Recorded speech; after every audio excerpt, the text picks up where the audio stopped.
Hi friends, வாங்க இன்றைக்கி நம்ம எப்படி பால் கொழுக்கட்டை செய்யலாம் அப்படிங்கிறது பார்க்கலாம். இது மோஸ்ட்லி எல்லாருக்கும் ஒரு ஃபேவரட்டான டிஷ்ஷாக இருக்கும். இதில் நம்ம பால், தேங்காய் பால் எல்லாம் சேர்த்து செய்கிறங்காட்டி ஒரு ஃப்ளேவர்ஃபுல்லாகவும் ஒரு ஸ்பெஷல் டேஸ்ட்டாகவும் இருக்கும். வாங்க எப்படி செய்யலாம் அப்படிங்கிறது பார்க்கலாம். வீடியோக்குள்ளே போகிறதுக்கு முன்னாடி சிபி விலாக் சேனலை சப்ஸ்கிரைப் பண்ணிக்கோங்க அண்ட் பெல் சிம்பிளை கிளிக் பண்ணிக்கோங்க. வாங்க இப்போ இதுக்கு தேவையான இன்க்ரீடியன்ட்ஸ் என்ன அப்படிங்கிறது பார்க்கலாம். பச்சை அரிசி மாவு 1 கப் எடுத்துக்கோங்க, பால் 1 கப் எடுத்துக்கோங்க, தேங்காய் பால் அரைச்சது 1/2 கப் எடுத்துக்கோங்க, ஏலக்காய் பவுடர் எடுத்துக்கோங்க. வாங்க எப்படி செய்யலாம் அப்படிங்கிறது பார்க்கலாம்.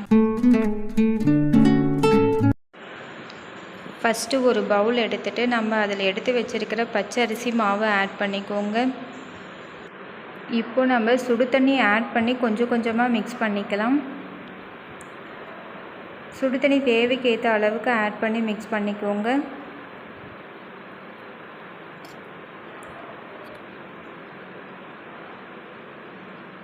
பாருங்கள் ஃப்ரெண்ட்ஸ், இந்த அளவுக்கு கொஞ்சம் நல்லா மிக்ஸ் பண்ணி எடுத்துக்கோங்க. நல்லா சூடு ஆனதுக்கு அப்புறமா கை யூஸ் பண்ணி நல்லா மிக்ஸ் பண்ணி எடுத்துக்கோங்க. பாருங்கள் ஃப்ரெண்ட்ஸ், இந்த அளவுக்கு நல்லா மிக்ஸ் பண்ணி எடுத்துக்கோங்க. எடுத்துட்டு ஒரு 10 மினிட்ஸ் நல்லா அப்படியே விட்டுருங்க. நல்லா ஆறி வரட்டும். வந்ததுக்கு அப்புறமா உங்களுக்கு விருப்பமான ஷேப்பில் உருண்டை பிடிச்சி எடுத்துக்கோங்க. இப்போ பால் நல்லா சூடு ஆகட்டும். சூடு ஆனதுக்கு அப்புறமா நம்ம உருண்டை பிடிச்சி எடுத்து வச்சுருக்கிற உருண்டைகளை உள்ளே ஆட் பண்ணிடலாம்.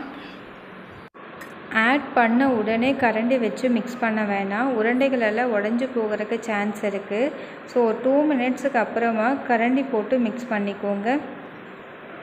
பாருங்கள் ஃப்ரெண்ட்ஸ், இப்போ எப்படி நல்லா மிக்ஸ் ஆகி வருது அப்படின்ட்டு. இப்போ தேவைக்கு ஏற்ற அளவுக்கு சர்க்கரை ஆட் பண்ணிக்கோங்க.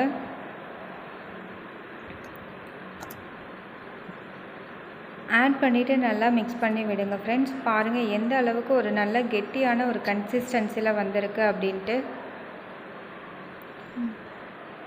இப்போ தேங்காய் பால் ஆட் பண்ணிக்கோங்க. ஆட் பண்ணிவிட்டு நல்லா மிக்ஸ் பண்ணி விட்டுக்கோங்க. தேங்காய் பால் ஆட் பண்ணதும் ரொம்ப கொதிக்க விட வேண்டாம். பால் திரிஞ்சு போகிறதுக்கு சான்ஸ் இருக்குது. ஒரு கொதி வந்ததும் ஸ்டவ் ஆஃப் பண்ணிடுங்க. அவ்வளோதான் ஃப்ரெண்ட்ஸ், பால் கொழுக்கட்டை ரெடி ஆகிடுச்சு. இப்போ ஒரு பவுலில் மாற்றிட்டு சர்வ் பண்ணுங்கள் ஃப்ரெண்ட்ஸ். குழந்தைகள்லேருந்து பெரியவங்க வரைக்கும் ரொம்பவும் விரும்பி சாப்பிடுவாங்க.